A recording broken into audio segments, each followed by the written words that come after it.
ಒಂದೇ ಭಾರತ ಮಾತರಂ. ಎಲ್ಲರಿಗೂ ಶುಭ ಮುಂಜಾನೆಯ ನಮಸ್ಕಾರಗಳು. ನಾವಿವತ್ತ 80ನೇ ಸ್ವಾತಂತ್ರ್ಯ ದಿನಾಚರಣೆಯನ್ನ ಆಚರಣೆ ಮಾಡ್ತಾ ಇದ್ದೀವಿ. ಆ ಸ್ವಾತಂತ್ರ್ಯ ಅನ್ನೋದು ನಮಗೆ ಸುಲಭವಾಗಿ ಸಿಗಲಿಲ್ಲ. ಅದಕ್ಕೆ ಹಲವಾರು ಜನರ ರಕ್ತ ಬಲಿದಾನಗಳು.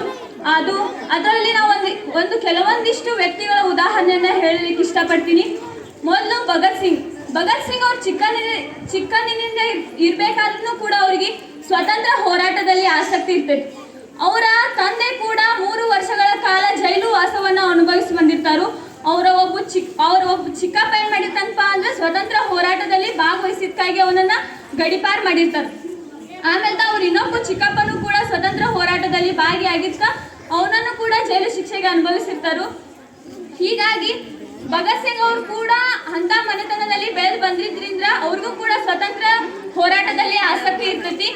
ಒಂದು ದಿನ ಏನ್ ಮಾಡ್ತಾರಪ್ಪ ಅಂದ್ರೆ ನಮ್ಗೆಲ್ಲ ಗೊತ್ತೈತಿ ಜಲಿಯನ್ ವಾಲಾಬಾಗ್ ಹತ್ಯಾಕಾಂಡ ನಡೀತಿತ್ತ. ಆ ಜಲಿಯನ್ ವಾಲಾಬಾಗ್ ಹತ್ಯಾಕಾಂಡ ನಡೆದಾಗ ಭಗತ್ ಸಿಂಗ್ ಅವರು ಅವಾಗ ಕೇವಲ 6 ವರ್ಷದ ಬಾಲಕ ಆಗಿರ್ತಾರು. ಅವಾಗ ಅವರ ಶಾಲೆ ಬಿಟ್ಟ ತಕ್ಷಣ ಏನ್ ಮಾಡ್ತಾರಪ್ಪ ಅಂದ್ರೆ ಆ ಜಲಿಯನ್ ವಾಲಾಬಾಗ್ ಹತ್ಯಾಕಾಂಡ ಎಲ್ಲಿ ನಡೆದಿತ್ಲ ಆ ಸ್ಥಳಕ್ಕೆ ಹೋಗ್ತಾರು. ಹೋಗಿ ಅಲ್ಲಿ ನೋಡಿದಾಗ ನಮ್ಮ ಭಾರತೀಯರ ಹುತಾತ್ಮರಾದಂತಹ ರಕ್ತದಿಂದ ಅಲ್ಲಿರುವ ಮಣ್ಣೆಲ್ಲ ಒದ್ದೆ ಆಗಿರ್ತೈತಿ.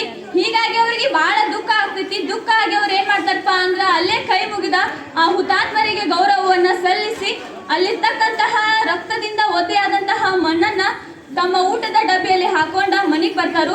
ಇತ್ತ ಮನೆಯಲ್ಲಿ ಏನಾಗಿರ್ತೈತಪ್ಪ ಅಂದ್ರ ಮಗ ಇನ್ನೂ ಕೂಡ ಶಾಲೆಯಿಂದ ಮನೆಗೆ ಬಂದಿಲ್ಲ ಅಂತ ಹೇಳಿ ತಾಯಿ ರೋಧಿಸ್ತಾಕತ್ತಿರ್ತಾಳು. ಅವಾಗ ಮಗ ಮನೆಗೆ ಹೋದಾಗ ತಂಗಿ ಕೇಳ್ತಾಳು, ಅನ್ನ ನೀ ಎಲ್ಲಿ ಹೋಗಿದ್ದಿ?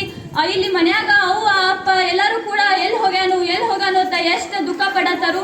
ಅದ್ ಕೇಳಿದಾಗ ಭಗತ್ ಸಿಂಗ್ ಹೇಳ್ತಾನು, ನಾನ ಎಲ್ಲಿ ಹೋಗಿಪ್ಪ ಅಂದ್ರೆ ಜಲಿಯನ್ ವಾಲಾಬಾಗ್ ಹತ್ಯಾಕಾಂಡ ನಡೆದಿತ್ಲ ಅಲ್ಲಿ ಹೋಗಿನಿ ಅಂತ ಹೇಳಿದಾಗ ತನ್ನ ಊಟದ ಡಬ್ಬಿಯಲ್ಲಿ ಇರ್ತಕ್ಕಂತಹ ಮಣ್ಣನ್ನ ತೆಗೆದ ತಂಗಿಗೆ ತೋರಿಸ್ತಾನು. ನೋಡು, ಇದು ನಮ್ಮ ಭಾರತೀಯರ ರಕ್ತದಿಂದ ಒದ್ದೆ ಆದಂತಹ ಮಣ್ಣು ಐತಿ. ಇದು ಬಹಳ ಪೂಜನೀಯವಾದಂತಹ ಮಣ್ಣು ಐತಿ. ಇದನ್ನ ನಾವ ಏನ್ ಮಾಡೋಣಪ್ಪ ಅಂದ್ರ ಜಗಲಿಯ ಮುಂದಿಟ್ಟ ದಿನಾಲೂ ನಾವ ಪೂಜೆ ಮಾಡೋಣ ಅಂತ ಹೇಳ್ತಾನು.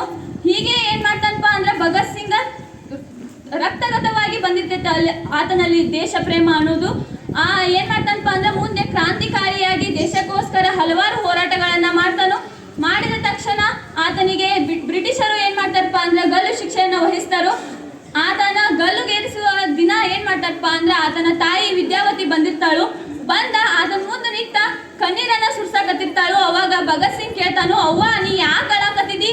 ನೀನ ಹೇಡಿಯ ತಾಯಿ ಇಲ್ಲ, ನೀನ ಹುಲಿ ತಾಯಿ ಅದಿ, ನೀ ಯಾಕೆ ಅಳಾಕತ್ತಿದ್ದಿ? ನಾ ದೇಶಕ್ಕಾಗಿ ಪ್ರಾಣವನ್ನ ಕೊಡಾತದನಂತ ಹೇಳಿದಾಗ ವಿದ್ಯಾವತಿ ಹೇಳ್ತಾಳು, ನನ್ನ ಮಗನ ಪ್ರಾಣ ಹೊಂಟೈತ ಅಳಾಕತ್ತಿಲ್ಪ, ನನ್ನ ಗರ್ಭದ ಮೇಲೆ ನನಗೆ ಸಿಟ್ಟಾಗೈತಿ, ಅದಕ್ಕಾಗಿ ನಾ ಅಳಾತನು ಅಂದಾಗ ಭಗತ್ ಸಿಂಗ್ ಯಾಕೆವ್ವ ಅಂತ ಕೇಳಿದಾಗ ಅವ್ರವ್ವ ಹೇಳ್ತಾಳು, ನನ್ನ ಗರ್ಭಕ್ಕ ಭಗತ್ ಸಿಂಗ್ ನಂತಹ ಒಬ್ಬ ಪುತ್ರನನ್ನ ಕೊಡಾಕ್ ಸಾಧ್ಯ ಆಯ್ತು.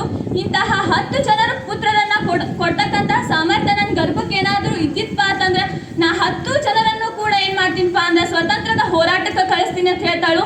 ಇಂತಹ ಒಬ್ಬ ತಾಯಿ ನಮ್ಮ ದೇಶದಲ್ಲಿ ಇದ್ರ ಸಾಕು, ನಮ್ಮ ದೇಶ ಏನಾಗ್ತೈತಪ್ಪ ಅಂದ್ರ ಮುಂದುವರಿತೈತಿ.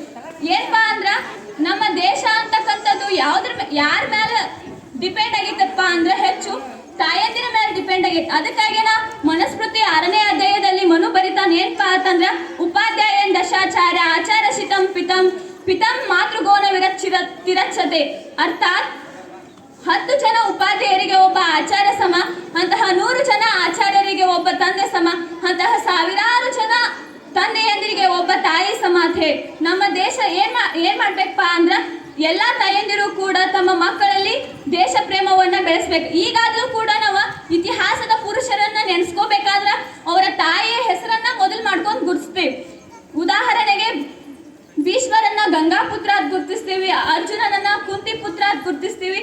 ಅದೇ ರೀತಿ ಬೆಳಗ್ಗೆ ಎದ್ದ ತಕ್ಷಣ ದೇವಕಿ ನಂದನ ಅಂತ ಕರಿತೀವಿ. ಅದೇ ರೀತಿ ರಾಮನಿಗೆ ದಶರಥ ನಂದನ ಅಂತೀವೋ ಇಲ್ಲೋ ಗೊತ್ತಿಲ್ಲ.